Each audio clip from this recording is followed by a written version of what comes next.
Buenas tardes, chicos, y buenas noches, buenos días a todos los que vean la grabación. Hoy vamos a ver el tema, perdón, de infección de vías urinarias, ¿vale? Entonces, el tema de infección de vías urinarias va a ser un tema súper importante que ustedes van a tener que ir repasando. Sobre todo, lo que quiero que se lleven de estas dos clases que vamos a tener son las manifestaciones clínicas, el diagnóstico y el oportuno tratamiento de este tipo de pacientes. Ya verán que es una patología muy común, sobre todo ahorita que ustedes están en tercerito y en posteriores años clínicos, porque este tema lo van a ver tanto en mujeres embarazadas como en pacientes pediátricos, al igual que en pacientes adultos de todas las edades, ¿vale?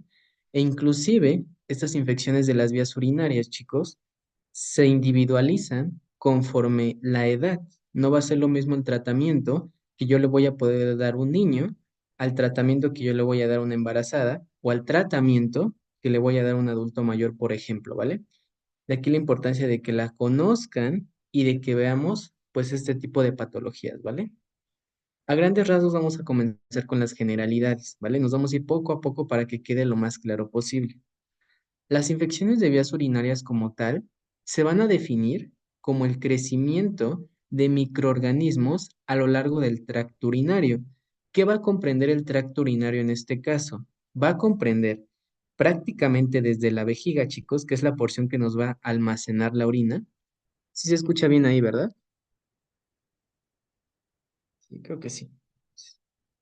Va a ser esta parte de la vejiga que nos va, gracias, doctor. Esta parte, la vejiga nos va a almacenar como tal la orina, ¿vale?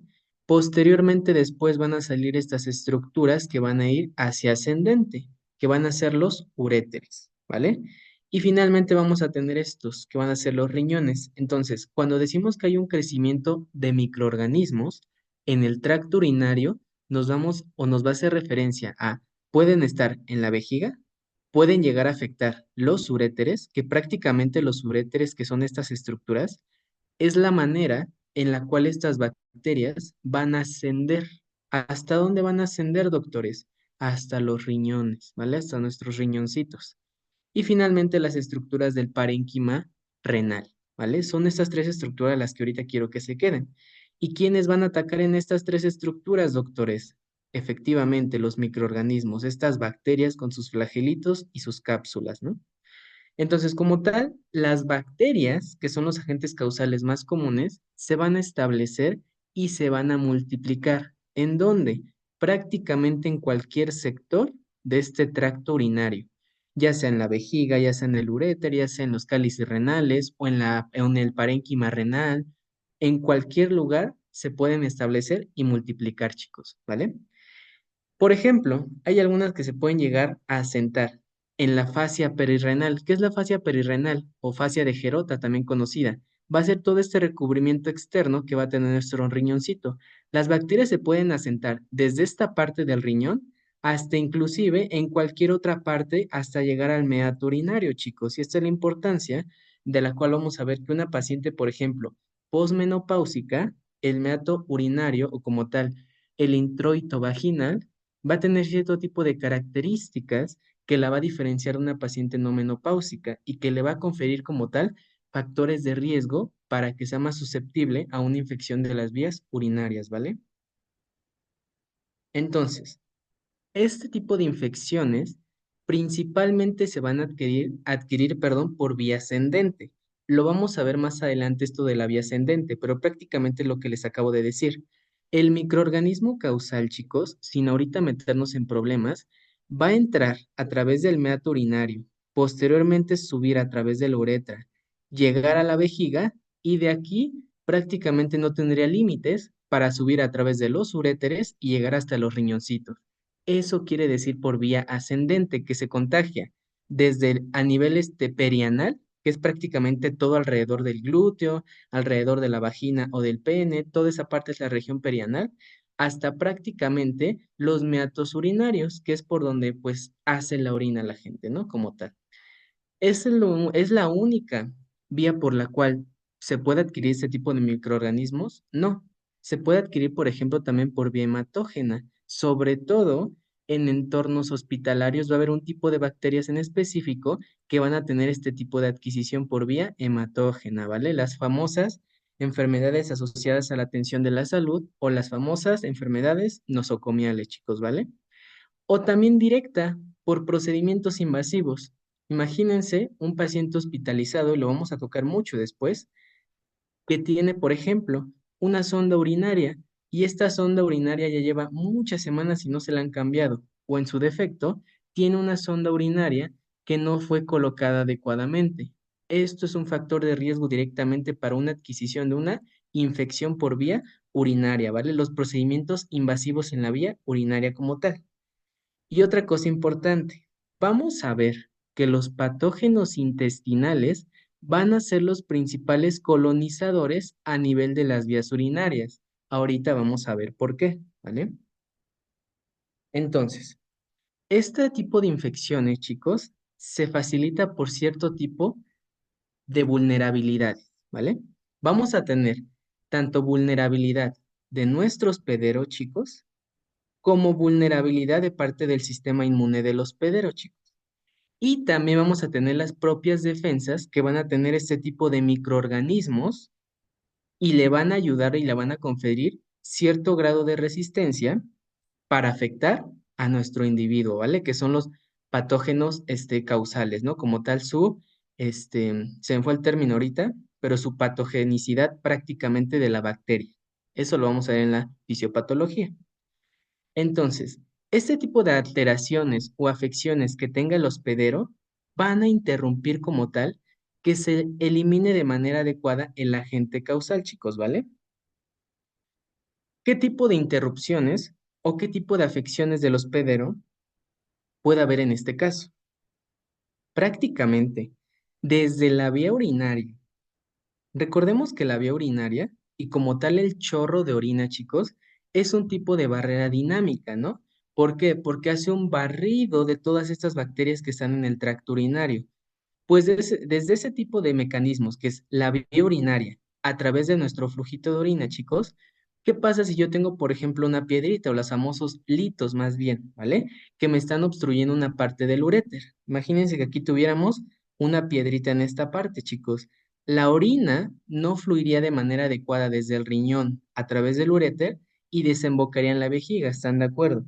Sino que se produciría un proceso obstructivo y esto a final de cuentas haría retención de orina y un fenómeno que ya veremos que se llama como reflujo vésico ureteral. ¿Por qué reflujo vésico ureteral? Porque por lo general va del riñón al uréter y del uréter a la vejiga. En este caso, como hay un proceso obstructivo, chicos, se produce lo contrario. Imagínense que aquí hay un lito, ¿vale? Una bolita acá. El flujo ya no va a ir del uréter a la vejiga, va a ir en sentido contrario, de la vejiga hacia el uréter y del uréter al riñón. Y eso está mal. ¿Por qué? Porque a final de cuentas nos va a afectar la estructura y la funcionalidad de nuestro riñoncito. E inclusive en estadios graves, ya veremos más adelante, nos puede llegar a producir una enfermedad renal crónica, chicos, ¿vale? Esto es la importancia. Eso se refiere como al reflujo vesicoureteral, que el flujo de orina va prácticamente de manera inversa, chicos. Y todo eso se puede desencadenar por un simple proceso obstructivo que tenga mi paciente. Así de complicado puede llegar a ser la situación, ¿vale? ¿Qué otro tipo de alteraciones? Cambios en propiedades protectoras en el revestimiento de la vía urinaria. Les comento. Hay algo que muy probablemente ya conozcan que se denomina como una ingesta indiscriminada de antibióticos, o mejor conocido como resistencia antibiótica. Cuando yo le doy a un paciente, doctores, antibiótico, por lo general el régimen aproximado va de 10 a 15 días. Si se puede menos de 15 días, mejor. Prácticamente es hasta una semana, ¿no? Unos 7 a 10 días es el régimen profiláctico de un antibiótico. ¿Qué pasa con las personas, por ejemplo, que toman antibióticos como si fueran pastillas de dulce? El antibiótico, chicos, no discrimina si se trata de microorganismos buenos o microorganismos malos que nosotros tengamos en nuestro cuerpo. ¿A qué me refiero con esto?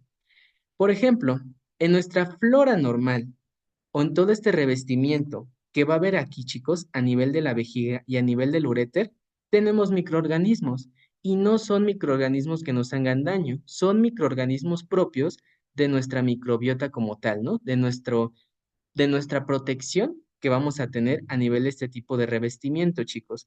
Al yo ingerir antibiótico, todo esto se va a barrer, chicos. Toda esta parte que yo tenía de revestimiento y me protegía se va a barrer. Obviamente también se va a barrer al agente causal, al microorganismo que me estaba causando la IBU. Pero ¿qué pasa? Se lleva parejo, tanto lo que me servía como lo que no me servía. Es por eso, chicos, que cuando acabamos de dar un régimen antibiótico, vamos a dar algo que se denominan como probióticos. Estos probióticos lo que nos van a ayudar es a volver a reconstruir o a inducir que vuelva a crecer como tal, chicos, todo este revestimiento de microorganismos que nos ayudan a que no tengamos un proceso infeccioso. Y aquí la importancia de saber cómo recetar un antibiótico y qué dar después de que se administró como tal. ¿Vale, chicos?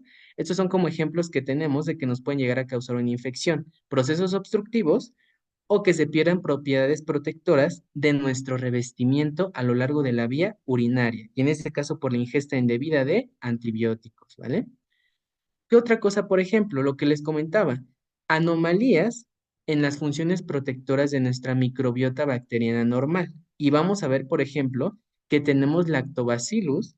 Como se podrán imaginar, estos lactobacillus están a nivel intestinal, pero vamos a ver cómo es el mecanismo o por qué estos me pueden llegar a causar una infección de las vías urinarias. Entonces, toda esta función protectora de mi microbiota bacteriana normal que voy a tener a lo largo de estas vías urinarias, chicos, se puede llegar a ver afectada, ya dijimos, por la ingesta indiscriminada de antibióticos, pero también por un proceso, por ejemplo, de que administremos corticosteroides, chicos. Los corticosteroides, ¿qué son? Son medicamentitos cuya principal función, por ejemplo, es detener, digamos, de una manera, el corticosteroide se puede llegar a utilizar para detener el avance de una enfermedad grave, chicos, por ejemplo. Pero este corticosteroide me puede llegar a barrer también esta parte, chicos, mi microbiota bacteriana normal. ¿Qué quiere decir esto? Que mi corticosteroide me produce algo que es inmunosupresión o un paciente inmunodeprimido, que prácticamente es cuando el sistema inmune de la persona no está funcionando adecuadamente. Y esto puede llegar a ser secundario a la ingesta de corticosteroides, ¿vale? Y también, junto con esta función deprimida del sistema inmunitario, viene toda esta parte de la barrida de mi microbiota bacteriana normal, chicos, ¿vale?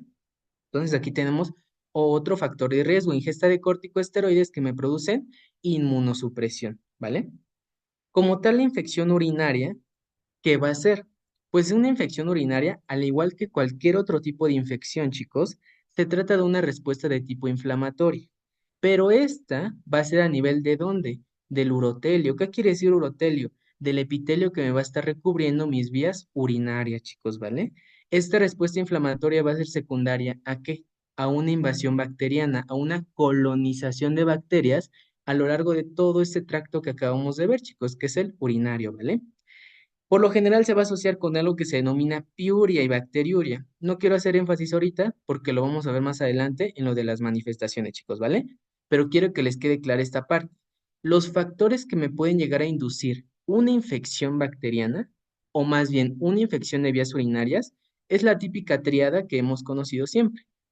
Propiedades del agente causal, que prácticamente son sus propiedades evasoras, chicos, el huésped, que prácticamente es si su sistema inmune está deprimido, y el propio medio ambiente. No va a ser lo mismo que mi paciente está en un entorno hospitalario a que mi paciente está de manera ambulatoria en su casa, ¿vale? Va a tener mayor riesgo de infecciones nosocomiales en el medio ambiente del hospital, ¿vale? Y sobre todo de cepas más agresivas, chicos. Eso es importante porque no va a ser lo mismo un honguito que una bacteria, ¿vale? Les comentaba, como tal esta virulencia de los agentes patógenos, en este caso de nuestras bacterias, chicos, deriva de todas estas capacidades que van a tener para infectar al huésped, es decir, para provocar una infección. ¿Como cuáles? Por ejemplo, entrar y prácticamente prosperar se refiere a reproducirse, hacer toda esta división celular y multiplicarse en las vías urinarias, chicos, y ya veremos que las vías urinarias no están solitas, es decir, no puede llegar cualquier agente e infectarlas. Como cualquier otra mucosa, chicos, nosotros tenemos propiedades que nos van a conferir resistencia a que no nos infecten estas bacterias. Sin embargo, las bacterias son tan inteligentes, chicos, que producen mecanismos de evasión del sistema inmune, sobre todo producen mecanismos que evitan la fagocitosis, es decir, que venga mi macrófago y se la trae, ¿no? Hacen procesos para engañarlo y poder llegar a nivel de las vías urinarias. Además de eso, chicos, si se fijan, aquí tenemos estructuristas que son los flagelos, chicos, que prácticamente son lo que le ayuda a la bacteria a llegar hasta la zona que quiere infectar. Pero también tenemos estos pelitos, por así decirlo, chicos, que se denominan como las famosas fimbrias, ¿no? Prácticamente son todas estas estructuras que le van a permitir anclarse a la bacteria, en este caso en el urotelio o en el epitelio de las vías urinarias, chicos. Son como distintos mecanismos, ustedes ya lo vieron en microbiología, que podemos llegar a tener. Y esto le va a servir tanto para adherirse en las vías urinarias superiores como en las inferiores, chicos, ¿vale? Ya comentábamos, evasión de todos estos efectos destructivos que quieran llegar como tal a eliminar a mi bacteria del sistema inmunitario, ¿vale? Todas estas propiedades que acabamos de ver van a generar algo, chicos, que es la resistencia a fármacos antimicrobianos o resistencia a los antibióticos. Es muy común hoy en día en los hospitales tener este tipo de problemas a causa de la mala prescripción de los antibióticos, ¿vale? Y gracias a todas estas capacidades que tiene nuestras bacterias, ¿vale? Ahora, también quiero que quede algo claro desde ahorita. La epidemiología de las infecciones de vías urinarias lo vamos a agrupar de acuerdo a la edad y de acuerdo al sexo, ¿vale? Y también de acuerdo a las comorbilidades que tenga mi paciente, ¿vale? En la etapa neonatal, que prácticamente es un recién nacido, a diferencia de lo que se podrán imaginar, chicos, en la etapa neonatal, los hombres tienen mayor riesgo de adquirir una infección de vías urinarias que las mujeres. Probablemente ustedes han escuchado, ya en sus clases que han llevado en primero y segundo año, que las mujeres tienen mayor riesgo de presentar infecciones de las vías urinarias que hombres. Y sí, pero depende de la etapa en la cual se encuentre y de la presencia de comorbilidades, evidentemente, ¿vale? En la etapa neonatal que les comentaba, en el recién nacido, los hombres tienen el doble de riesgo que las mujeres. ¿Por qué? Ah, porque se suele asociar, chicos, a que los hombres nazcan con algún tipo de anomalía genitourinaria. Por ejemplo, vamos a tener una patología específica de los varones que se denominan como hipospadias. ¿Qué es una hipospadia? Una hipospadia prácticamente es cuando tenemos el meato urinario, es decir, por donde está saliendo la uretra y como tal va a salir la orina, no está en el lugar que habitualmente estaría, es decir, no está en la punta del pene como tal, sino está ya sea más abajo o inclusive en otra posición, pero diferente a la habitual, ¿vale? Y prácticamente lo que hace estas hipospadias, chicos, es que lo haga susceptible al que el meato urinario sea más riesgoso o tenga mayor accesibilidad a infectarse por las bacterias, chicos. Por lo mismo, de que ya no va a estar hasta arriba, sino que, por ejemplo, va a estar a nivel de los testículos, digámoslos de una manera, y ya va a tener mayor acceso las bacterias, ¿vale? Eso se refiere a las hipospadias. Si quieren, ahorita les muestro una imagen. Y por la presencia de lo que tenemos los varones, chicos, que no han sido circuncidados, que son el prepucio. Ahorita vamos a ver por qué es importante esto del prepucio, ¿vale? Ahora, conforme va aumentando la edad, doctores, de la etapa neonatal hasta la etapa adulta, sí va habiendo cambios respecto a la epidemiología. Aquí iniciamos con que los hombres tienen el doble de riesgo que las mujeres. Pero ¿qué pasa en los meses y en los años posteriores? Por ejemplo, de 1 a 6 meses ya se empieza a equilibrar la balanza. Todavía la tasa de infecciones de las vías urinarias ya se vuelve igual entre ambos sexos. Y por ejemplo, de los 6 a los 12 meses de edad, ya cambia radicalmente y de aquí en adelante, ya chicos, ya pueden aplicar la famosa frase de las infecciones de vías urinarias son más frecuentes en las mujeres que en hombres. Aquí, desde aquí de los 6 a los 12 meses, ya aplica. Aquí ya tenemos, fíjense, una proporción de infecciones de entre varones y mujeres de 1 a 4. ¿Qué quiere decir esto? Que por cada varón que se me enferma de infecciones de vías urinarias, 4 mujeres se me enferman. Es decir, tienen 4 veces mayor el riesgo de presentar una infección que los hombres, chicos, ¿vale? ¿Qué podemos concluir aquí? Que las infecciones o las IBUs son más comunes en mujeres durante edad pediátrica. Sin embargo, durante la etapa neonatal o la de recién nacido, sí es más común en hombres, pero justamente por esta parte, por anomalías genitourinarias y por el prepucio. Pero conforme va aumentando la edad, se va equilibrando y se va haciendo más susceptible para las mujeres, ¿vale? Los varones no circuncidados, perdón, que es cuando se les quita esta partecita del prepucio. Se dice que los que no están circuncidados, chicos, tienen una incidencia de hasta 85% mayor que aquellos que sí fueron circuncidados, chicos. Y aquí la importancia, por ejemplo, de pues, la circuncisión en los pacientes varones. Pero también tiene especificaciones, no a cualquiera como tal se le puede hacer la circuncisión. Ahorita vamos a ver esta parte. ¿Qué factores de riesgo son los más relevantes durante la edad pediátrica? El estado de la circuncisión, es decir, que se les quite el prepucio, chicos. Antecedentes de infecciones de vías urinarias previas. Vamos a ver por qué estos antecedentes de IBUS previos son importantes, chicos. Y pacientes inmunocomprometidos. Por ejemplo, un paciente o un pacientito más bien que nazca antes de las 36 semanas, por ejemplo, chicos, ya se le puede llegar a considerar un recién nacido pretérmino. ¿Y qué quiere decir esto?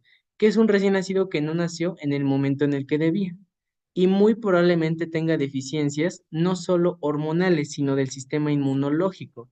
Es por esto que se le administra algo que se denominan como corticosteroides o inductores de la maduración pulmonar, ¿vale, chicos? Lo que quiero llegar con esto es que los pacientes pretérmino, por lo mismo de que no recibieron todas estas partes de inmunoglobulinas y toda esta parte de protección extra que vienen todos aquellos que nacen a término, pues son más susceptibles o pueden llegar a nacer inmunocomprometidos, chicos, ¿vale? Y es por esta razón que los aíslan, los tienen en las propias camas incubadoras, todas estas partes, chicos, ¿vale? Para que no se complique. Ese es un ejemplo de los factores de riesgo. En poblaciones más mayores, chicos, ¿qué vamos a tener? Los factores de riesgo van a cambiar. En este caso, en poblaciones mayores, ya tirándole a la adolescencia y a los adultos, ya empieza e inclusive se incrementa, pues obviamente la actividad sexual entre este tipo de población, chicos, ¿vale? ¿Y esto qué trae consigo? Pues probables infecciones, no solo de vías urinarias, sino las famosas ETS que ya ustedes conocen, ¿vale? E inclusive todavía se llega a ver aquí anomalías anatómicas, sobre todo lo que les explicaba, el reflujo vesicoureteral. Ya saben lo que quiere decir. Probablemente hay un proceso obstructivo y ya mi orina no va del riñón a la vejiga, sino al revés, de la vesi sería de vejiga, ureteral hacia el ureter, es decir, en flujo retrógrado de nuestra orina. Eso se refiere al reflujo vésico ureteral. Ureterocele, sí, las mujeres son más susceptibles a que sus ureteros se distiendan conforme va aumentando la edad y no solo eso, sino que, por así decirlo, pierdan esta resistencia y como que el uretero se caiga, chicos, como que pierde esta dureza que tiene, ¿vale, chicos? Eso se refiere como ureterocele, que pierda como tal la capacidad de mantenerse firme este tipo de estructuras. Y esto es por una edad avanzada, chicos, ¿vale? Una obstrucción, les comentaba, en la unión ureteropélvica, son los famosos litos, lo que les acabo de decir. Problemas a nivel neurológico. Vamos a tener lo que se denomina como vejiga neurógena o vejiga neurogénica. Prácticamente aquí, chicos, tenemos una mala inervación que va a estar llegando a nivel de mi vejiga, ¿vale? Todo eso me va a producir que mi paciente tenga, por ejemplo, incontinencia urinaria.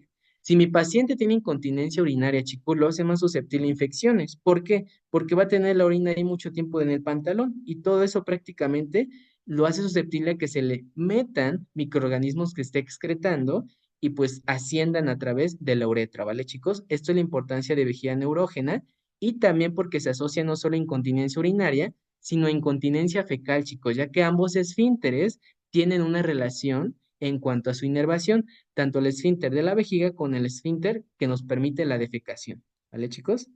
Y disfunción como tal vesical e intestinal, lo mismo, adultos mayores que ya no controlan sus esfínteres y tienen incontinencia fecal y urinaria.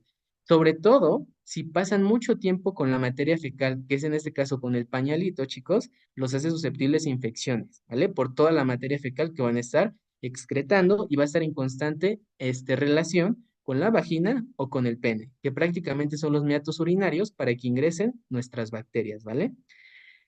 Miren, aquí tenemos una imagencita que nos va a ayudar a explicar esta parte. Tenemos aquí una asa intestinal, chicos, ¿vale? Prácticamente es la porción en el cual sale toda la materia fecal. Este intestino, chicos, ¿qué pasa cuando la materia fecal sale? Ah, pues se acumula en toda esta parte de la región perianal, ¿están de acuerdo? En el limpiado como tal, chicos, que se tiene que hacer, en este caso, una mujer, no se tiene que hacer de atrás hacia adelante. ¿Por qué? Porque toda esta materia fecal o todos estos microorganismos que van a estar a nivel intestinal los van a llevar hacia la vagina o prácticamente hacia el introito vaginal. ¿Qué ocurre esto? Pues tú acercas a las bacterias, las dejas aquí y ya van a ascender hacia la vejiga. El limpiado ideal, chicos, es de adelante hacia atrás para que todo este barrido no se vaya hacia la vagina, sino que se vaya hacia atrás, ¿no? Toda la parte del ano y la región perianal. Y por esto es la razón, chicos, de que vamos a tener los patógenos intestinales principales productores de qué, chicos, de infecciones de vías urinarias. ¿Por qué? Justamente por esta relación que tiene del prácticamente el esfínter anal externo con el introito vaginal. Todas esas bacterias se van del intestino a la vagina y por eso son los principales responsables de IBUS, chicos, ¿vale? Las enterobacterias. Se dice también que, por ejemplo, 12 a 30% de los pacientes que tengan infecciones de vías urinarias ya con síntomas presentes van a experimentar una recidiva. ¿Qué quiere decir esto? Se van a poder clasificar de acuerdo al número de episodios que presente nuestro paciente, ¿vale? Lo vamos a ver en las siguientes diapositivas, pero prácticamente estos tipos de pacientes de infecciones de vías urinarias, si no se tratan adecuadamente, vuelven a tener una reinfección o una recaída. Veremos la diferencia de estas dos ahorita, ¿vale? Y por ejemplo, aquí dice que 11% de mujeres adultas van a tener al menos una infección de vías urinarias por año, chicos. ¿Por qué? Por lo que acabo. Una de las razones de que las mujeres tengan mayor IBUS que los hombres es esto, la relación tan estrecha que tiene el ano con el introito vaginal. Si se fijan, chicos, los hombres tenemos aquí en esta parte el ano y la región perianal, pero el meato urinario estaría en el pene, ¿no? Como por acá y está de manera, por así decirlo, hasta la punta. Eso confiere cierto grado, por así decirlo, chicos, de protección, para que no toda la materia fecal se meta, pues a través de de este meato urinario en los hombres. Eso es como un mecanismo de protección, chicos. Pero a final de cuentas, si ambos, por ejemplo, tienen un pañal, pues ahí la infección prácticamente se hace igual para ambos, ¿vale? Y otra cosa, las mujeres tienen una uretra más corta. Eso le confiere que las bacterias rápido, si se fijan aquí está muy cortito, chicos, rápido suban e infecten la vejiga. Son las dos principales razones por las cuales una mujer tiene infecciones de vías urinarias. Y otra cosa, la edad posmenopáusica. Es decir, la deficiencia de estrógenos me produce que toda esta mucosa vaginal se reseque. Si se reseca, ya no tiene las mismas propiedades protectoras, chicos. ¿Y qué genera? Justamente esto, que las bacterias, como lo pueden ver en esta imagen, suban a través de la uretra. Prácticamente estas bacterias están en la piel, chicos, a nivel de la región perianal.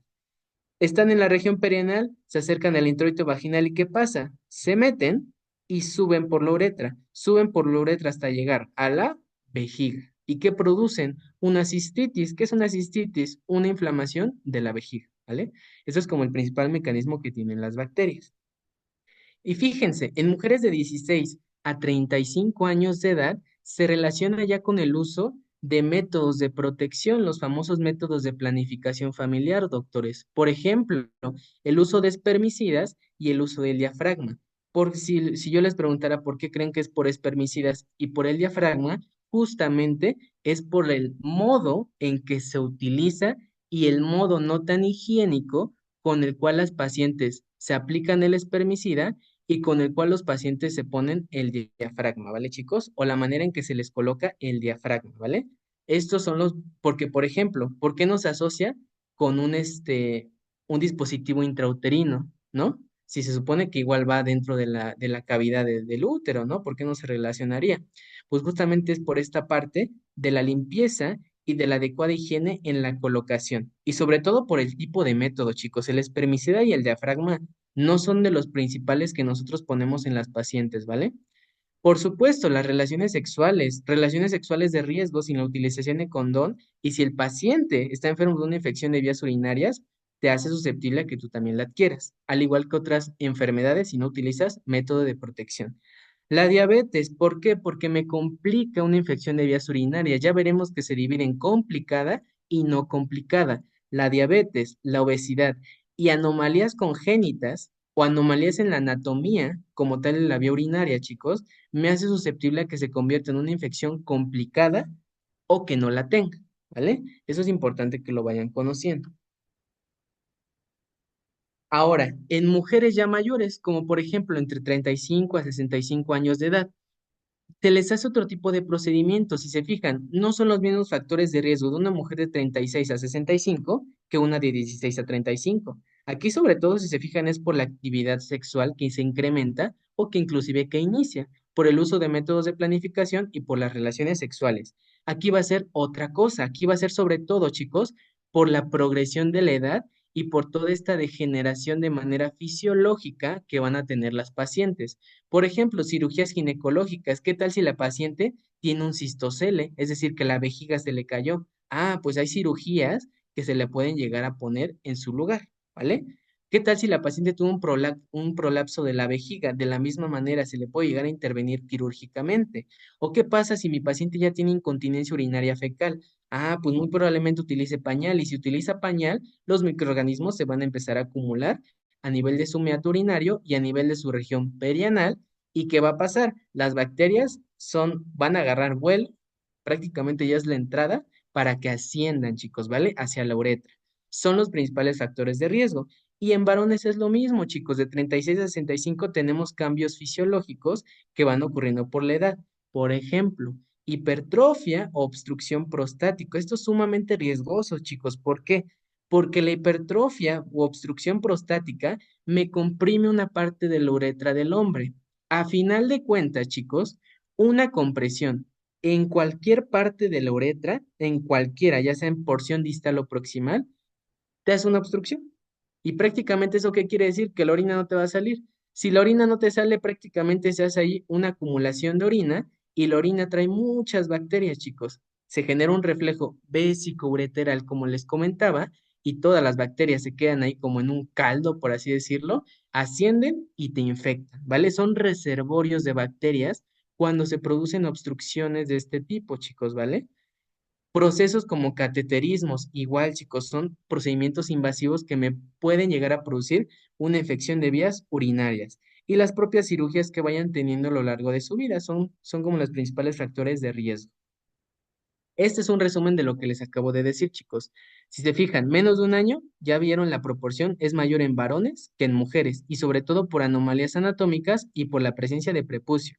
Pero conforme ya se dieron cuenta que desde aquí, de 1 a 5 hasta prácticamente toda la vida, la proporción es mayor en mujeres. Fíjense, de 4,5 a 0,5, 4,5 a 0,5, de 20 a 0,5, de 35 a 20 y acá ya se empieza a medio equilibrar, pero aún así sigue siendo mucho para las mujeres, de 40 a 35.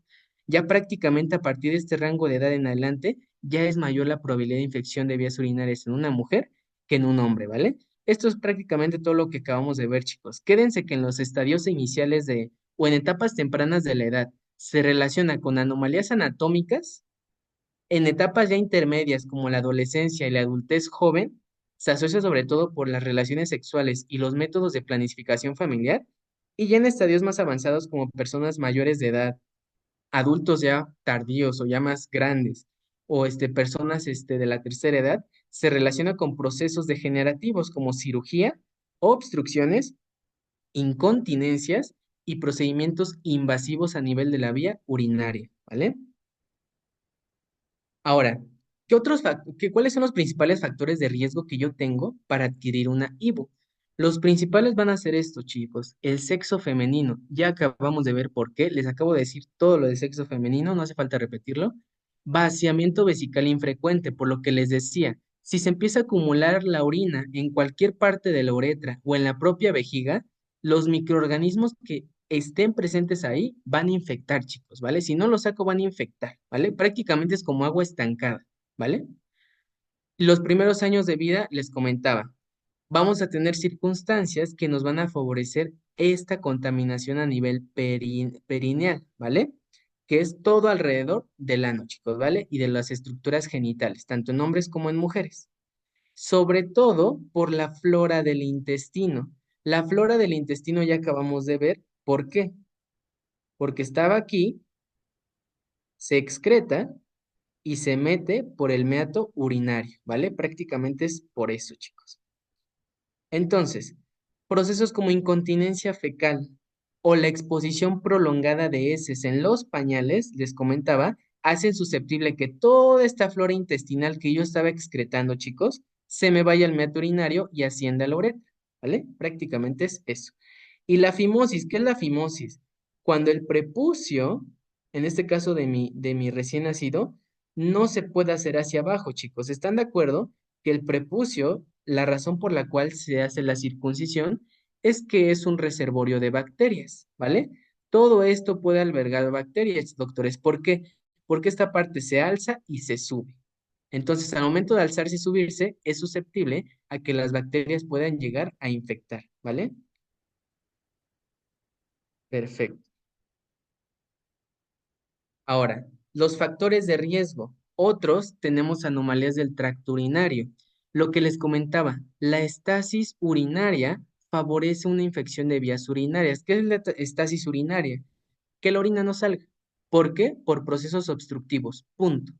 Por ejemplo, el reflujo vesicoureteral, que ya hablamos mucho, la fimosis, que es lo que acabamos de hablar, que el prepucio es un reservorio para que se acumulen aquí bacterias y otros microorganismos y nos produzcan algo que se llama balanitis, que prácticamente es cuando se empieza a secretar algo a nivel de la cabeza del glande y nos produzca una infección, ¿vale?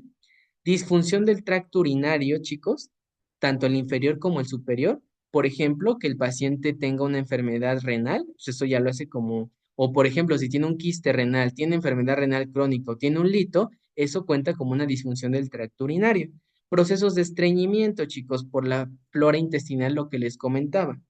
Procesos de instrumentación en la vía urinaria, como por ejemplo catéteres o sondas urinarias, la vejiga neurógena, que nos produce igual incontinencia urinaria y fecal, y la urolitiasis, o la presencia de litos a nivel este, de la, de los uréteres, perdón. Y fíjense, esta es una imagen de una estructura anatómica femenina del lado izquierdo y de una estructura anatómica masculina del lado derecho. Fíjense cómo tenemos una mayor, aquí no se ve tanto, chicos, pero fíjense cómo tenemos un mayor tamaño de la uretra. Fíjense cómo está desde acá hasta el pene hasta prácticamente la vejiga, chicos.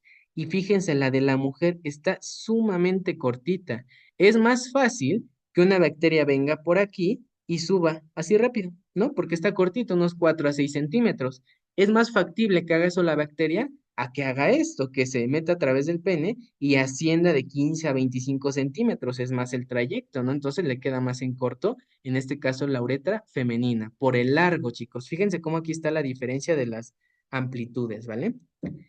Y por supuesto, la propia factores de riesgo por los microorganismos patógenos, ¿vale? Lo que les comentaba, las exposiciones previas a antibióticos es de lo peor que pueden llegar a ser los pacientes porque nos generan resistencia farmacológica, que te tomen ciprofloxacino porque sí, que te tomen se pongan ampicilina, que se pongan cualquier antibiótico que ustedes digan y manden, es sumamente riesgoso porque no les ayuda en nada. Es más, los perjudica a que esta exposición a antibióticos me favorezca a que aparezcan cepas más resistentes de bacterias, ¿vale? Y sobre todo al fármaco que acaban de ingerir. Otros factores desencadenantes, por ejemplo, el daño renal, el daño renal crónico, chicos, se puede llegar a producir por una infección de vías urinarias, ¿vale? Por lo que les comentaba, esta parte del reflujo vesicoureteral nos produce daño renal. Porque a final de cuentas, chicos, estarán de acuerdo que si nosotros enviamos el flujo de regreso, es decir, de la vejiga al riñón, o todo esto que quiere sacar el riñón se va del uréter al riñón, lo estamos afectando, le estamos regresando lo que él ya quiere tirar. Y vamos a producir algo que se denomina como hidronefrosis, que es la acumulación de líquido dentro del parénquima renal. Eso a final de cuentas me produce una lesión renal. Y esto se traduce a que si es crónico o si dura mucho tiempo esto, chicos, me produzca como tal lesión renal, pero ya crónica. Eso es de los estadios más graves que nosotros podemos desarrollar en un paciente, ¿vale? Ok, esta parte ya le dije. Ah, y esta parte. Y sobre todo, las cepas que más van a ser resistentes o las bacterias que no son fáciles de tratar son Proteus mirabilis y Klebsiella pneumoniae. Como se podrán imaginar, estas dos se adquieren en entornos hospitalarios y sobre todo por este tipo de procedimientos que les acabamos de decir, por sondas urinarias y por la presencia, chicos, de instrumentación en la vía urinaria. Todos los procedimientos que se realicen en esa parte. Ahora, vamos a ver los tipos de IBU, chicos. Como se fijan, este es un tema sumamente largo, pero hay que verlo porque es muy importante. Vamos a poder dividir a las IBUs, perdón, en diversas entidades clínicas. Vamos a tener bacteriura asintomática, infecciones sintomáticas o también denominada bacteriuria sintomática, infecciones de vías urinarias inferiores e infecciones de vías urinarias superiores, ¿vale? Pero tenemos más, si se pueden dar cuenta. Según el agente etiológico, tenemos bacterianas o micobacterianas o micóticas, es decir, de bacterias o de hongos, según su localización, lo que les acabo de decir, en altas o bajas, y también según su complejidad, que lo que les acabo de decir de la misma manera, bacteriuria asintomática o sintomática, ¿vale? De la no complicada y de la complicada, ahorita vamos a explicar más, ¿vale? Y por su recurrencia, que esto es sumamente importante, chicos, que se divide en recaída y reinfección. Vamos a ver las diferencias entre estas dos. A grandes rasgos, las infecciones de vías urinarias superiores, chicos, se van a denominar como pielonefritis. La pielonefritis es una afección directamente al riñón. Punto, chicos, porque estamos en vías urinarias superiores. Y las inferiores se van a denominar como cistitis. ¿Por qué? Porque es una inflamación de la vejiga. El de la vejiga. Estás hasta la estructura más inferior de la vía urinaria. Por eso se llaman inferiores, que me afecta la vejiga, y superiores, que me afecta el riñón, chicos, ¿vale? Para que no se hagan bolas. En el caso de las superiores, son las que tienen mayor capacidad de causar daño renal, justamente por la cercanía con esta estructura, chicos, porque muy probablemente la afección esté a nivel del uréter o cerca del cáliz renal, es decir, hasta acá. Y ya prácticamente de distancia para que llegue al riñón es muy poca, chicos, y por eso llega y te afecta al riñón. Las superiores, pero pues las inferiores están hasta acá, chicos, están hasta la vejiga, todavía les queda un tramote para subir, ¿no? Y provocarme una alta. Aquí me da más chance o me da más tiempo para maniobrar con los antibióticos en una baja que en una alta, porque en la alta ya llegó hasta acá arribota, ¿no? Y en la baja está todavía en las estructuras inferiores, que son la vejiga, ¿vale? Y por eso se dice que las infecciones de vías urinarias superiores son más graves que las inferiores, porque causan daño renal. ¿Y qué pasa con las inferiores? Pues como tal, las inferiores también te pueden llegar a causar daño, pero no tanto como una superior. Les comentaba, estas también se denominan superiores o pielonefritis. La pielonefritis prácticamente son infecciones tanto del parénquima pulmonar, del parénquima renal, perdón, y de la pelvis renal. A grandes rasgos es una infección del riñón, chicos. No hay más, ya te está afectando el riñón. Y justamente otra de las cosas por la cual es muy importante tratarlas es que te pueden llegar a generar esto, que es una septicemia. Una septicemia es una infección generalizada. Prácticamente es una infección que te inicia en el riñón y se puede diseminar a cualquier parte, chicos, a cualquier órgano, a cualquier tejido que ustedes digan y manden, se puede ir esta septicemia. Y eso es sumamente grave para el paciente porque es mortal, ¿vale? Abscesos renales, chicos, y lo peor, insuficiencia renal crónica. Es lo peor que puede desarrollar un paciente. Y fíjense la importancia que de una IBU superior se puede llegar a desarrollar insuficiencia renal. Así de complicada es este tipo de clasificaciones, chicos, ¿vale? Vamos a iniciar con la clasificación de acuerdo al sitio anatómico. Vamos a tener la infección de vía urinaria inferior o también denominada no complicada. Lo que les decía, se denomina no complicada porque todavía no me está afectando la estructura que es el riñón. Y esta se denomina como cistitis. ¿Qué es una cistitis? Lo que les decía, una inflamación de la mucosa de la vejiga. A eso se refiere una cistitis, chicos, ¿vale? ¿Qué sintomatología me puede llegar a dar mi paciente? Disuria, que es dolor al orinar. Frecuencia, que es prácticamente que mi paciente está yendo muchas veces al baño. Urgencia, en el momento que mi paciente quiere hacer el baño, tiene que ir, porque inclusive se le puede llegar a salir la orina. Orina fétida, cuando el paciente va al baño dice, es que mi orina huele como amoníaco, huele como amonio, doctor, huele muy feo. Ah, pues eso es por las bacterias, ¿no? Incontinencia, lo que les comentaba, el paciente puede llegar a tener que chorros de orina se le salgan sin que él lo controle. Hematuria, en este caso la hematuria ya es cuando se empieza a desarrollar insuficiencia renal crónica o inclusive cuando ya hay un proceso de septicemia y también dolor suprapúbico. ¿Por qué dolor suprapúbico? Porque aquí estaría la región del pubis, chicos, y por acá estaría la vejiga, ¿vale? Por eso la sintomatología más importante de una infección de vías urinarias inferiores, chicos, es que tienen dolor por encima del pubis, ¿vale? Dolor suprapúbico, ¿vale? Eso les van a referir sus pacientes muchísimo, ¿vale? Para que se los queden claros. Y las superiores, lo que les decía, se denominan como superiores o pielonefritis. La pielonefritis es esto, chicos. Fíjense cómo aquí tenemos una infección ya diseminada a nivel del riñón, sobre todo a nivel de la pelvis y del parénquima renal, ¿no? Toda esta parte de los cálices y del parénquima renal. Fíjense cómo inclusive se produce una atrofia de la corteza del riñón. Ya no se ve como en esta que esté sano, doctores, que se ve como el típico frijolito, ¿no? Aquí ya se ve como un frijolito, pero ya abollado, ¿no? Como si tuviera abolladuras acá en esta parte. Justamente es por esto, porque se empieza a acumular pus a nivel de los cálices renales y la propia, afección a nivel de la corteza que me produce, chicos, que se atrofie porque se empiezan a producir lesiones cicatrizales aquí a nivel de la corteza, ¿vale? Prácticamente eso es la pielonefritis y como se podrán imaginar, afectan la funcionalidad de nuestro riñoncito. ¿Qué tipo de sintomatología tiene una infección, tiene un paciente con infección de superior? Por ejemplo, se asocia mucho con la fiebre, chicos, y sobre todo es por la presencia de leucocitos, ¿va? Va a tener una leucocitosis mi paciente muy importante, es decir, una acumulación de las células del sistema inmune muy altas, ¿no? En los lactantes y en los niños pequeños, los síntomas se vuelven más inespecíficos. Si se fijan aquí, se puede llegar a asociar tanto a pobre apetito como falla del medro, chicos, se refiere a que no tiene un crecimiento lineal adecuado. Esto se hace a través de tablas que nos ayudan a valorar el peso y la talla de mi paciente.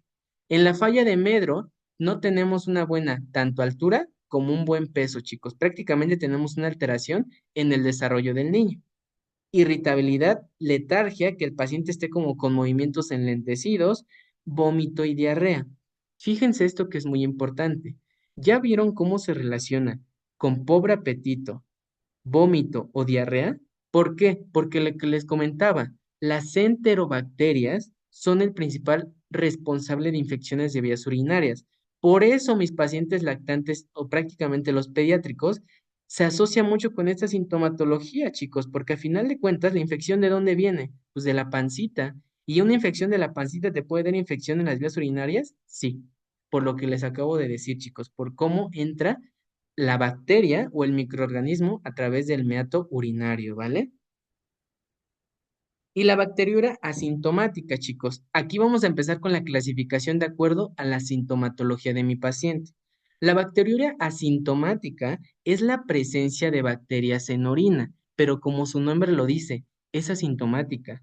Vamos a tener una bacteriuria o una presencia de bacterias en orina abundante, va a ser muy importante, pero no va a tener síntomas el paciente. Entonces, ¿cómo nos vamos a dar cuenta? Ah, pues porque tú le pediste un examen general de orina y viste bacterias. Te puso ahí el examen, abundantes bacterias en orina, así te lo reportan. Y tú le preguntas, disculpe, ¿usted ha tenido dolor al orinar? No. ¿Ha tenido fiebre? No. Y por ejemplo, ve que su chorro de orina está más grande, que le arda al orinar, que por ejemplo tenga incontinencia urinaria. No, no tengo nada, doctor. Ah, pues muy probablemente eso es una bacteriuria asintomática. Tienes bacterias, pero no te desencadenan síntomas, ¿vale? Se dice que no es significativa o no es significativo el recuento de bacterias, chicos, en este caso de las bacteriurias asintomáticas, cuando tenemos un recuento de unidades formadores de colonias menor a 100.000. Acuérdense, para decir que yo tengo bacterias en orina significantes, tenemos que tener mayor o igual a 100.000 unidades formadores de colonia en una muestra de orina. Si yo tengo menos de eso, chicos, dependiendo del tipo de método que yo lo recolecté, puede ser significativa o no significativa. En una bacteriuria asintomática, por lo general, tenemos menor de 100.000, es decir, no es tan significativa y por eso no me produce síntomas, ¿vale? Váyanse quedando con esa parte.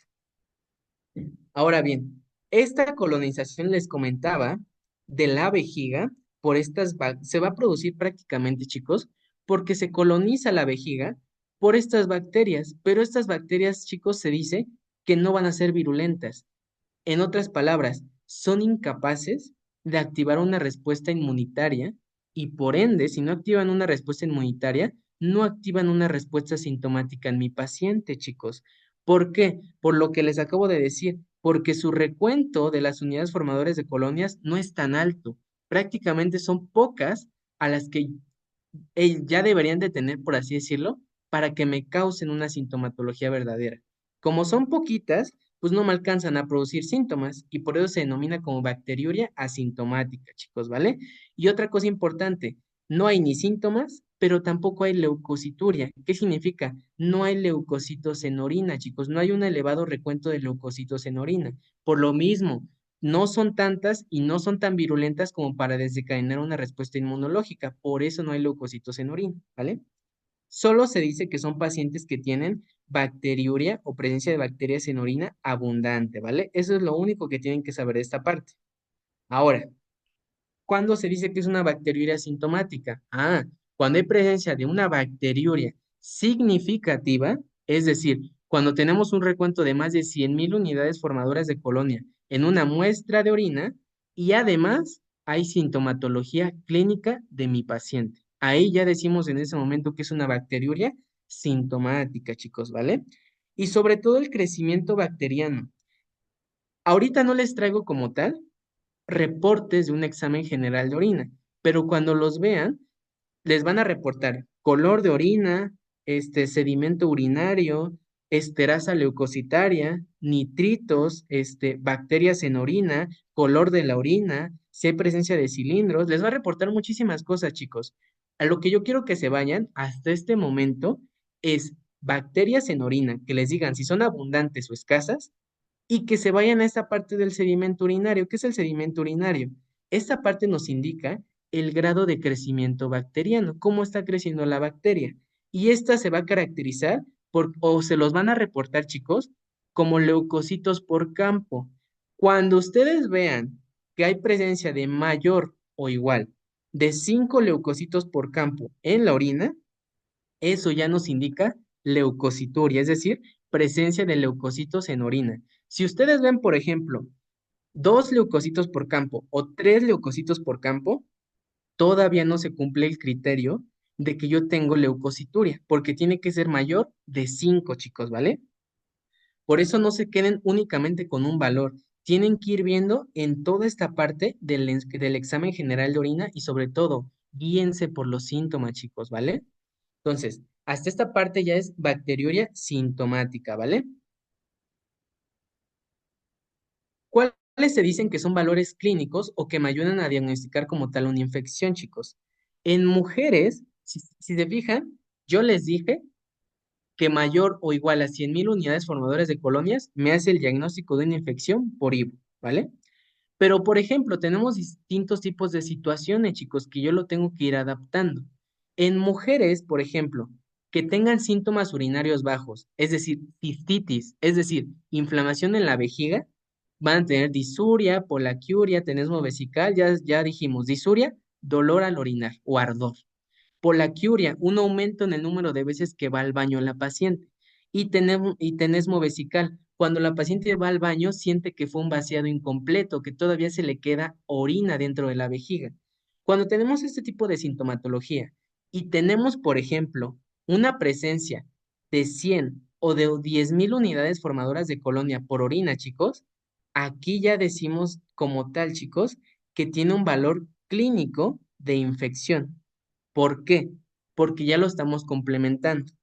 No es que solamente tenga de 100 a 10,000 unidades formadoras de colonia, no, sino que ya me está dando los síntomas urinarios y muy probablemente, chicos, también tenga leucocitos por campo. Por eso les digo, siempre guíense con todos los datos que ustedes tengan, la anamnesis, la exploración física, los estudios de laboratorio, infecciones, anteriores intestinales y también de las vías urinarias, toda esa parte vayan guiando, chicos, porque no se pueden quedar. Ah, pues es que no tiene 100,000 unidades formadoras, ya no tiene SIBO. No, ¿qué tal si tiene unas 10,000, pero se acompaña con síntomas y, por ejemplo, con una esterasa leucocitaria? Este es otro que vamos a ver en diagnóstico, ¿vale? Y se acompaña igual de, por ejemplo, les comentaba los síntomas urinarios, leucocituria, esterasa leucocitaria, nitritos en orina, pues ya lo complementas y dices, no, pues muy probablemente sí tiene, ¿vale? Entonces, la moraleja de esto, no se queden con que 100,000 es el, como tal, el valor, y si no tiene de eso, ya no tiene. No, guíense por el tipo de paciente que estén tratando y por el momento o en la etapa en la que se encuentre. Si es niño, si es adulto, si es embarazada, si es adulto mayor, etcétera. ¿Vale, chicos? Y por ejemplo, en hombres se dice que tienen una posibilidad de que la muestra salga contaminada menor que en las mujeres. ¿Y esto por qué? Porque durante la micción, la orina de las mujeres suele llegar a pegar con su propia piel alrededor de la vagina o alrededor del ano, en la región perianal, cosa que en los hombres no tanto, porque justamente esta parte del glande, esta parte de la cabeza del pene, hace que la orina sea más directa y pueda caer en el recipiente en el cual van a ingresar la orina de una manera más limpia, ¿vale? Es el famoso chorro medio, ¿no? En el que les dicen, tiras el primer chorro, el chorro de en medio lo guardas y ya, eso es lo que se hace en un chorro medio, ¿vale? Por ejemplo, aquí se dice que cuando tenemos la presencia de 100, de 1,000, perdón, 1,000 unidades formadoras de colonias, nos puede llegar a indicar una infección de vías urinarias, chicos, ¿vale? Esto, por ejemplo, es en hombres. Esto ya sería, por ejemplo, significativo en hombres. Y aunado a esto, yo tengo sintomatología y tengo, por ejemplo, exploración física positiva que me indique una IP. Por eso les digo, siempre, perdón, complementen sus resultados de laboratorio con la clínica, la anamnesis y la exploración física, doctores, ¿vale? Ahora bien, esto fue de bacteriuria asintomática. Y ustedes se preguntarán, ¿y la bacteriuria asintomática la debo tratar? Porque al final de cuentas tú me estás diciendo que no te produce síntomas, entonces ¿para qué la trato si no te produce síntomas? Ah, es que una bacteriuria asintomática, si no la tratas en determinadas poblaciones, se te puede complicar. Por ejemplo, debe tratarse en poblaciones que tengan alto riesgo de que se compliquen. Pero, ¿como cuáles, doctor? Ah, mira, por ejemplo, en embarazadas, si tú no le tratas una bacteriuria asintomática a una embarazada, no me dejará mentir la doctora Patricia, puede llegar a producir algo que es una infección a nivel de la placenta. Se me olvidó cómo se llamaba esa palabra. Ay, bueno, se me olvidó cómo se decía, que es cuando la infección de las vías urinarias, chicos, puede llegar a infectar a nivel de la placenta y eso puede llegar a complicar el embarazo, chicos, ¿vale? Por eso es una población con alto riesgo de complicaciones, una paciente embarazada, porque inclusive te puede llegar a producir una amenaza de aborto. Así de complejo es una embarazada, chicos. Los pacientes que tengan receptores de trasplante renal, ¿por qué creen? Ah, pues para que acepte mi riñoncito este paciente, yo lo tengo que inmunosuprimir. Es decir, le bajo sus defensas para que no me rechace el riñón. Ah, pero esto es contraproducente porque si le baja sus defensas, lo hace susceptible a cualquier tipo de infección. No solo a IBU, que es una de ellas, pero lo puede llegar a ser susceptible a otras, ¿vale? Esa es la importancia de este tipo de pacientes. Pacientes neutropénicos de la misma manera con defensas bajas o pacientes que han sometidos a algún tipo de cirugía, sobre todo urológica o de algún tipo de prótesis, porque la prótesis se puede llegar a infectar, chicos, ¿vale? En estas poblaciones, chicos, y aquí metemos igual a los recién nacidos y a los pacientes pediátricos, necesitamos tratar este tipo de bacteriurias asintomáticas, ¿vale? Exactamente, se llamaba slush, ¿vale? Slush, algo así se llamaba. Esa es una complicación de no tratar una bacteriuria asintomática en una embarazada, chicos, ¿vale? El slush, que es prácticamente una infección a nivel placentario. Eso se puede evidenciar con con un ultrasonido, chicos, ¿vale? Pero es justamente la razón por la cual la debemos tratar. Y de acuerdo a la sintomatología, lo que les decía, la sintomática te muestra sintomatología de una IVO. Tenemos tres tipos de sintomatología, chicos. Sintomatología de llenado, sintomatología de un vaciado y sintomatología posmiccional o después de terminar la orina. ¿Cuáles son los de llenado? Una frecuencia miccional aumentada, que esa es la poliuria, ¿vale? Que el chorro de la orina de como tal el paciente sea mayor o vea que es más grande de lo habitual. Urgencia urinaria, en el momento que le anda del baño tiene que ir o si no se le sale. Incontinencia urinaria, no fue al baño, pues se le salió, eso es la incontinencia urinaria. Y la nicturia, que prácticamente, chicos, es cuando el paciente se orina durante las noches, ¿vale? Y problemas con el vaciado, que el paciente vea que es un chorro débil. Si el paciente ve que es un chorro débil, chicos, muy probablemente se trate de un proceso obstructivo. ¿Por qué no me está dejando salir la orina por completo? Por eso se ve el chorro débil de la orina, ¿vale? Retardo miccional o esfuerzo miccional. El paciente les dice, es que si no pujo, doctor, no me sale la orina, no puedo, es que si lo dejo que fluya, no se puede, doctor. Ah, pues muy probablemente si eres hombre, ya tienes ahí una hiperplasia prostática, o no te trataste un lito que te dijeron que era importante hace 5 años, pues ahorita ya se hizo más grave, ¿vale? Por ejemplo.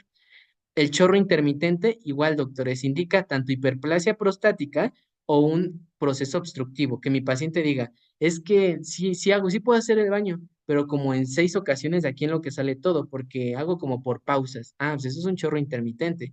Y el goteo terminal. Cuando termina de hacer el baño, ¿siente que aún le quedan chorros, si aún le quedan orina dentro de la vejiga? Sí, doctor. De hecho, en mi ropa interior me quedan todavía como gotitas después de que termino de hacer el baño. Ah, eso es goteo terminal, chicos, por ejemplo. Y posmiccional, sensación de vaciado incompleto. Tenesmo vesical, chicos, sensación de vaciado incompleto. El paciente siente que se le queda la orina después de ir al baño. Y goteo posmiccional, lo que les decía, el paciente se le quedan gotas de orina a nivel de pues de su ropa interior como tal, chicos. Y las no complicadas, chicos, lo que les decía, en las no complicadas, aquí vamos a clasificarlo de acuerdo a las complicaciones. Las no complicadas son todas aquellas infecciones en las cuales tenemos una morfología y una función renal sin alteraciones. Y aunado a esto, mi paciente no presenta comorbilidades que lo puedan llegar a complicar. Ejemplo, un paciente adulto que le dio una IBU, pero no tiene diabetes, no tiene hipertensión, no tiene enfermedades renales, no está inmunosuprimido, sus riñones están bien, eso es una IBU, perdón, no complicada. Caso contrario, una complicada que es, imagínense una paciente embarazada, 12 semanas de gestación, tiene disuria, tiene tenesmo vesical, tiene sintomatología muy franca de una infección de vías urinarias. Tiene, por ejemplo, aunado a esto, es una paciente que desarrolló diabetes gestacional o está cursando con hipertensión en el embarazo. Todos estos, las comorbilidades de los pacientes, chicos, la etapa en donde se encuentren y prácticamente el cuadro clínico que tengan me va a determinar si es complicada o no complicada, chicos. Si es una infección de vías urinarias altas, prácticamente de manera inmediata se hace complicada, chicos. Por lo que les digo, las IBUs altas llegan hasta los riñones, chicos, ¿vale? Estos son los IBUs complicadas. Y las no complicadas, chicos, son todas aquellas que producen sintomatología de una irritación de la vejiga, lo que les decía disturia, tenesmo vesical, poliuria, polaquiuria, todo eso, chicos, ¿vale? Y también quiero que vean algo. Aquí tenemos infecciones de vías urinarias complicadas, chicos. Decíamos, las no complicadas, no hay alteraciones morfológicas ni funcionales del riñón, punto. Y sin comorbilidades de mi paciente, punto.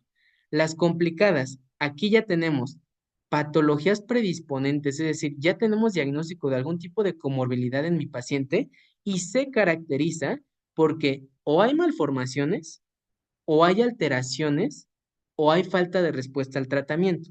En la complicada hay algo, chicos, ¿vale? Lo que les decía, un embarazo, hay una clínica de más de 7 días de evolución, hay presencia de diabetes, hay inmunodepresión, por ejemplo, se hizo un trasplante renal, hay alguna alteración anatómica en su riñón, son pacientes ancianos, se hizo un proceso de instrumentación reciente, es decir, una sonda en la vía urinaria, es un paciente hospitalizado. Todos estos chicos me determinan que sea un paciente con infecciones de vías urinarias complicadas, chicos, ¿vale? Como su nombre lo dice, por las comorbilidades se me puede llegar a complicar mi paciente. Y les quería enseñar esto, chicos, miren, una infección de vías urinarias se puede llegar a volver a ser complicada por el simple hecho de ser varón. Y si se fijan aquí, las no complicadas son en mujeres sobre todo, chicos. ¿Por qué? Lo que les comentaba. Esto es un esquema, doctores, de cómo está la uretra femenina, es este cachito de azul, doctores, y la uretra masculina. Fíjense la uretra masculina, todo el trayecto que sigue a causa del pene. ¿Ya vieron? Es más factible, les decía, que de 3 a 4 centímetros mi bacteria ascienda a que de 18 a 22 centímetros haga todo el trayecto o toda esta escalada que tiene que hacer la bacteria. Estarán de acuerdo que cuando infecta una mujer, pues ustedes dicen, bueno, es frecuente, es que su uretra está corta, pero cuando infecta un hombre, ya dicen, pues es que está larga, ¿no? Sí debe haber tardado el patógeno en llegar. Y sobre todo, los varones cuando se infectan no se van a tratar inmediatamente, ya se van a tratar cuando les duele en el ángulo costovertebral. Les enseñé en la clase presencial el signo de Giordano. Ese signo de Giordano es de infecciones de vías urinarias altas. ¿Qué quiere decir? Que ya está complicada. ¿Por qué? Porque no te trataste cuando empezaste a tener los primeros síntomas y porque eres hombre y como tal, tu uretra es más larga y si te infectaste es porque tienes o muchas unidades formadoras de colonias o tienes una bacteria muy resistente, ¿vale? Tienes muchos factores patógenos tu bacteria que le facilitó llegar desde tu uretra hasta tu riñón. Por eso se vuelven complicadas ese tipo de infecciones en varones, chicos. ¿Vale? Y por último, por el último de la clase del día de hoy, no, todavía faltan unas cosas. Sigue la clasificación de acuerdo a su recurrencia, chicos, ¿vale? Vamos a tener infecciones de tipo recurrentes, ¿vale? Estas infecciones recurrentes son complejas, tanto en el tratamiento y el abordaje que yo le voy a dar a mi paciente, como en la resolución del mismo, ¿vale? ¿Por qué? Fíjense que ya inclusive este tipo de infecciones recurrentes se consideran como enfermedades crónicas, justamente porque no se le pueden curar al paciente. Ya regresó una, dos veces y nomás no se le cura. Eso es una infección recurrente y la dividimos en dos tipos de acuerdo a su reincidencia, es decir, de acuerdo a qué tanto me está afectando a mi paciente. Recaídas, chicos, y reinfecciones no es lo mismo. Y van a ver a sus familiares que dicen, es que me dio una reinfección, no, es que me dio una recaída. Ahorita van a aprender cómo diferenciar las dos. Una recaída, chicos. A final de cuentas, las dos son infecciones recurrentes, pero les comento, se dividen en dos, recaída y reinfección. La recaída, chicos, es cuando la infección de las vías urinarias es provocada por el mismo microorganismo o por la misma bacteria que ya infectó a mi paciente, ¿vale? Y por ejemplo, mi paciente ya se resolvió a todo dar, pero 3 semanas después de que ya completó su tratamiento y de que supuestamente ya se había curado, se vuelve a enfermar. Eso es una recaída, chicos, que produce el mismo microorganismo y que aparece inclusive hasta 3 semanas después de que ya completó su primer tratamiento, ¿vale? ¿Esto en qué se traduce, chicos? Pues en que hubo una falla terapéutica. Al tratar de yo erradicar mi infección, no lo logré. Solo como que logré medio aliviar el dolor, medio aliviar la sintomatología, pero mi bacteria se estaba divirtiendo porque a final de cuentas tuvo una recaída. ¿Y cómo nos dimos cuenta? Pues porque fue por el mismo microorganismo, ¿vale, chicos? Eso es una recaída.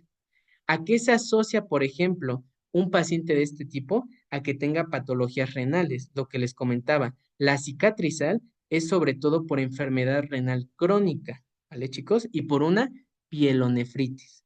A que tenga mi paciente, por ejemplo, litos, y esto es una anécdota de un familiar mío. Bueno, mi familiar en ese caso tenía litos, doctores, o más bien tiene litos a nivel de los uréteres y se enferma y se enferma y se enferma de los riñones, bueno, de las infecciones de vías urinarias a cada rato.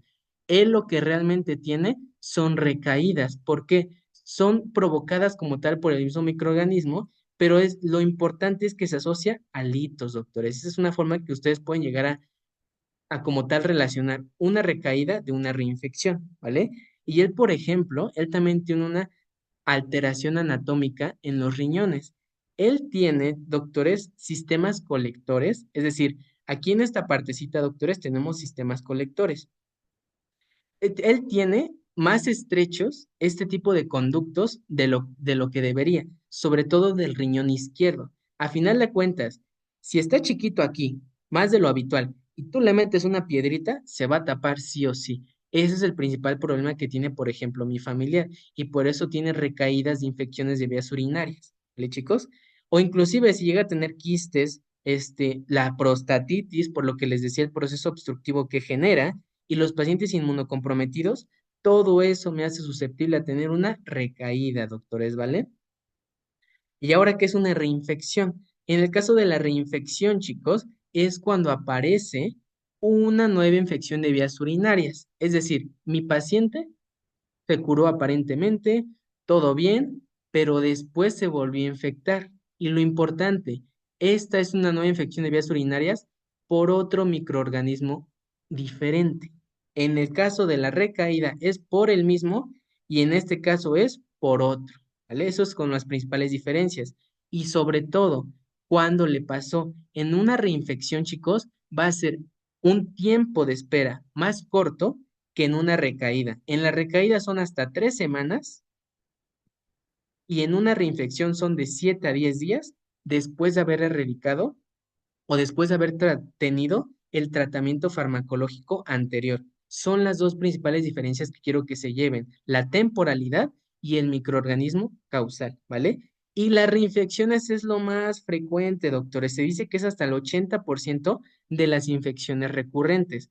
Si su paciente tiene infecciones de vías urinarias recurrentes, muy probablemente se trate de un proceso de reinfección. ¿Qué quiere decir esto? Que va a ser por otro microorganismo. ¿Y qué quiere decir esto? Si yo le di ciprofloxacino, que aparentemente es para matar todas las bacterias, pues ya se infectó por otra cosa, muy probablemente no me sirva en este caso, así que le voy a tener que cambiar el tratamiento farmacológico, ¿no? Para que le pueda llegar a servir. Lo adecuo a sus nuevas necesidades. Esta es la importancia de saber una recurrencia en las IBUs, doctores, ¿vale? ¿Qué gérmenes pueden llegar a presentar, por ejemplo, resistencia o me pueden llegar a producir un proceso de reinfección? Sobre todo estafilococos y proteus, ¿vale?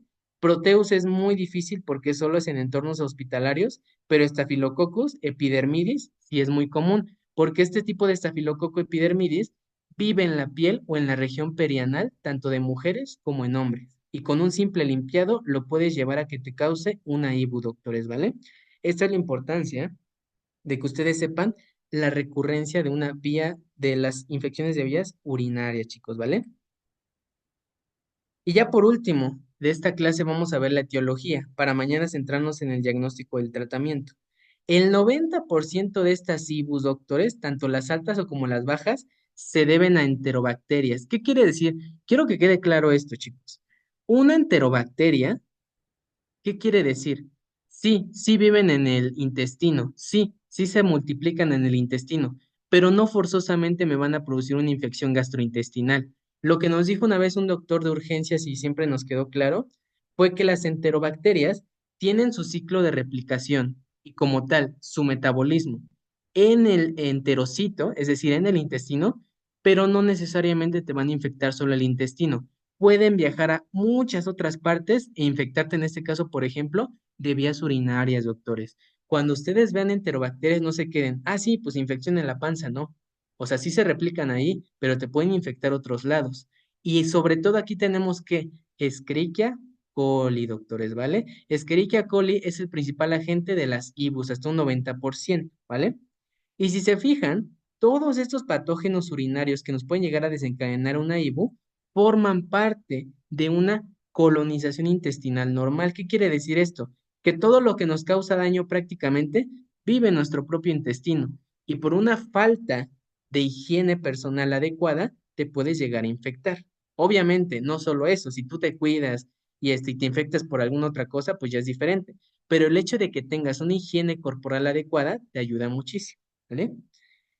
¿Por qué? Por lo que les decía, sobre todo viven a nivel intestinal, viven a nivel de la región del periné en la mujer y viven a nivel del prepucio en el hombre. Prácticamente están a nada de subir por la uretra y causar una infección, ¿vale? Porque lo que les comentaba, se van al periné o al prepucio y ascienden a la vejiga y al riñón. Esta imagencita me gusta mucho. Fíjense cómo aquí está el recto. Imagínense que aquí tenemos las enterobacterias. Ya, sale aquí a través del recto, se salen a través del esfínter externo y no se van hacia acá, se van hacia acá, doctores. ¿Y acá qué tenemos? Ah, pues tenemos los meatos urinarios o el introito vaginal, doctores. ¿Y qué hacen estas bacterias? Fíjense estos puntitos negritos. Ascienden. Ascienden, en este caso sería la femenina, porque fíjense cómo está de cortita la uretra, hasta que llegan a la vejiga. ¿Y qué me producen en la vejiga? Cistitis. Y si siguen subiendo, van a llegar hasta el uréter y luego al riñón y me van a producir pielonefritis, ¿vale? Eso es lo importante que quiero que se queden. Y este es Escherichia coli. Fíjense cómo tiene de fimbrias y tiene de flagelos, tiene muchas cosas. Vamos a tener otros patógenos, sobre todo son los enteropatógenos como Escherichia coli, doctores, pero inclusive te la pueden llegar a causar hongos. ¿Es peor una infección por hongos o una infección por bacterias? La respuesta es una infección por hongos. Las infecciones por hongos suelen responder peor al tratamiento y tienen peor diagnóstico y peor complicación en mi paciente. Cuando un paciente se infecta por hongo, pues sí, literal aguas, porque es muy difícil controlarla y son más peligrosas en mis pacientes y sobre todo porque si está hospitalizado, no es porque quiera, tiene algo ya bien sea que tenga una sonda vesical, esté inmunodeprimido, tenga una enfermedad que lo esté teniendo ahí en el hospital o tenga una anomalía en el riñón. Todo esto, aunado al entorno hospitalario, aunado a que se puede llegar a infectar por un agente como en este caso el micótico, lo hace susceptible a que sea peor su pronóstico, ¿vale?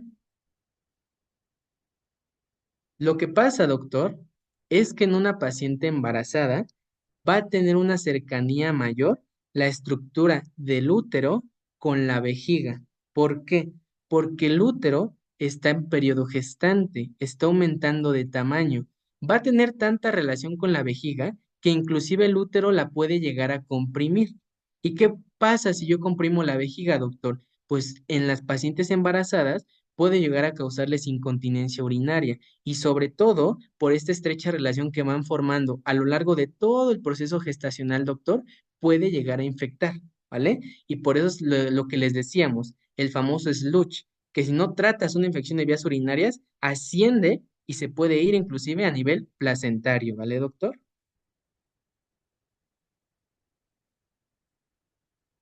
Sí, doctor, de nada.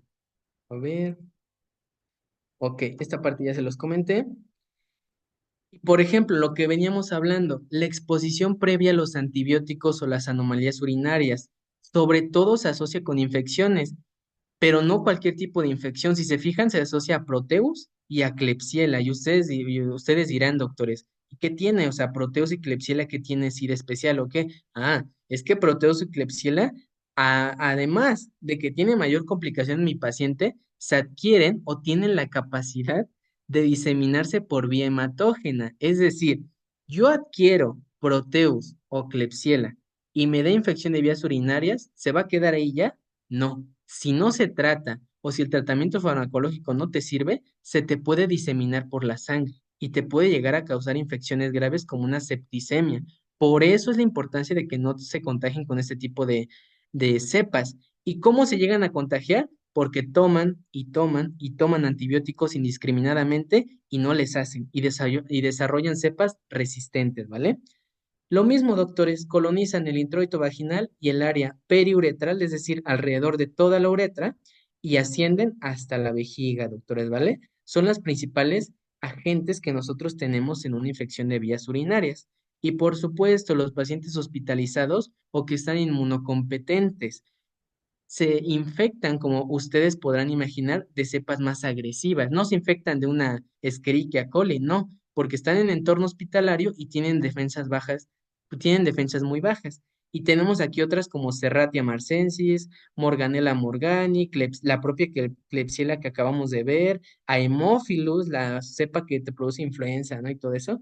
Entonces, si se fijan, depende muchísimo el agente etiológico, dependiendo la característica del paciente, su entorno y cómo están las propias, pues, propiedades del huésped. Si está sano, si está inmunocomprometido, si está embarazada, si está en tratamiento para leucemia, por ejemplo, si ya tiene infecciones previas.